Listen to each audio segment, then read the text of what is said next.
Assalamualaikum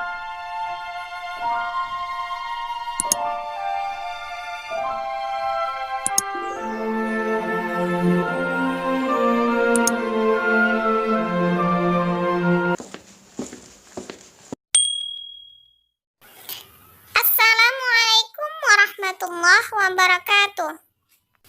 Ahlan wa sahlan wa marhaban. Ya asdiqai wa sadiqati, kaifa halukum? Hafazallahu wa sahhalallahu lana khairan haitsuma kunna. Hadzal yawm nahnu nadrusu 'anil maddah kana wa akhwatuha fi juz'i tsani. Hayya nadrusu ma'an.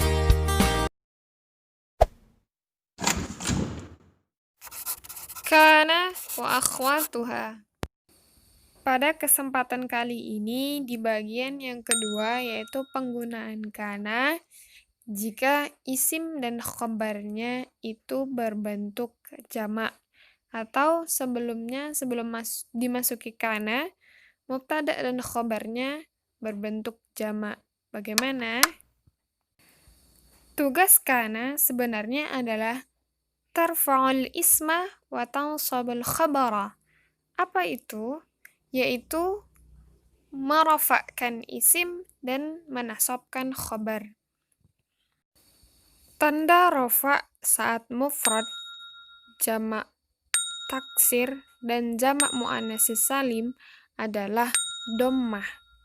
Namun saat jamak mudzakkar salim, itu tanda rafa'nya adalah waw. Contoh, al-muslimu, at-tullabu, al-muslimatu. Ketiga kata ini berbaris rafa', yaitu ditandai dengan dhammah akhir. Sedangkan kata al-muslimuna itu jamak mudzakkar salim. Rafa'nya dengan waw mati sebelum nun. Nah, untuk tanda rafa' ini udah selesai berarti ya. Berarti kita masuki dengan tanda nasab. Untuk tanda nasab, isim mufrad dan jamak taksir itu sama, yaitu fathah. Tanda nasabnya adalah fathah. Untuk jamak muannatsis salim, itu tanda nasabnya adalah berbaris kasrah. Dan jamak mudzakkar salim, itu tanda nasabnya adalah ya mati sebelum nun. Berikut contohnya.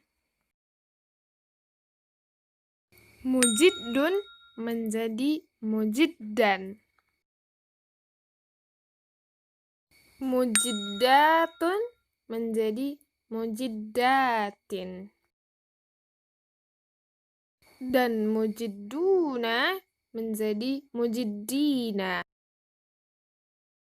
Tapi mungkin masih ada yang bingung saat dicontoh yang nasab, harusnya fathah, kenapa fathatain zah? Harusnya kasroh, tapi kenapa kasrotain zah? Nah, Antun ingat nggak pelajaran kelas 7 tentang mubtada dan khobar? Mubtada itu harus pakai al, sedangkan khobar itu tidak boleh pakai al, tapi dia pakai tanwin. Nah, mubtada dan khobar inilah nanti yang akan dimasuki oleh kana dan kanat di dalam jamak.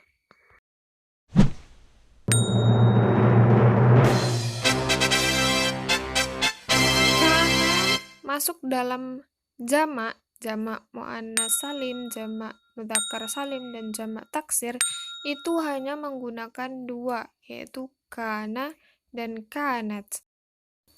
Apabila isim atau mubtada'nya itu mudzakkar atau laki-laki, maka pakailah kana. Dan apabila isim atau mubtada'nya itu muannas atau perempuan, maka pakailah kanat. Masukkanlah kana ke dalam kalimat berikut ini. Al-muslimatu itu adalah jamak muannatsis salim. Saat jamak muannas maka pakailah kanat karena perempuan. Nah, sekarang diingat kembali rumusnya adalah merofakkan isim dan menasabkan khobar. Apakah isim atau mubtada'nya itu sudah rofa? Iya, sudah rofa. Tandanya adalah tu al-muslimatu, yang domah di taknya itu udah berbaris domah dan itu rofa. Jadi tidak perlu dirubah. Tapi ingat, selanjutnya adalah menasabkan khobar. Apakah kalimat setelah al-muslimatu itu sudah nasab? Ingat, jamak muannats salim nasabnya dengan kasroh. Berarti harus dirubah menjadi kasroh.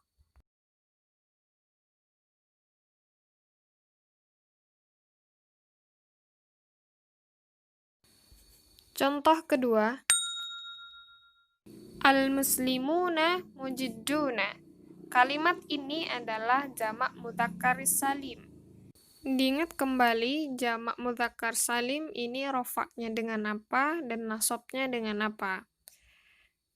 Dia rofak dengan waw mati sebelum nun dan nasab dengan ya mati sebelum nun. Dan isim kana itu harus rofak kan? Apakah al-muslimuna sudah rofak? Iya, dia sudah rofak karena tanda rofaknya adalah waw mati, jadi tidak perlu dirubah. Tapi ingat, khabar kana itu harus nasab. Apakah mujidduna sudah nasab?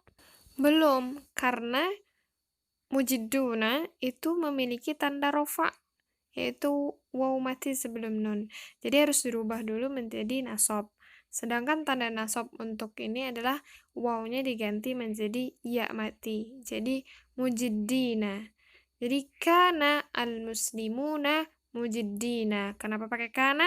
Karena al-muslimuna adalah laki-laki. Jadi harus pakai kana. Contoh yang ketiga. At-tullabu mujiddun. Kalimat ini adalah contoh dari jamak taksir.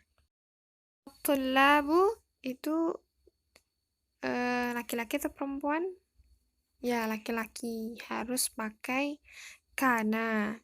Jadi, habis kana itu isim kana harus marfu. Apakah at-tullabu sudah marfu? Ya, tullabu sudah marfu dengan domah yang di ba.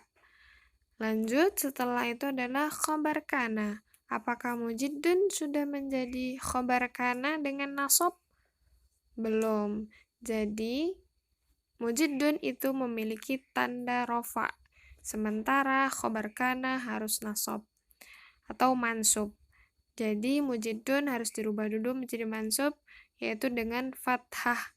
Jadi, fathatin jadi mujiddan.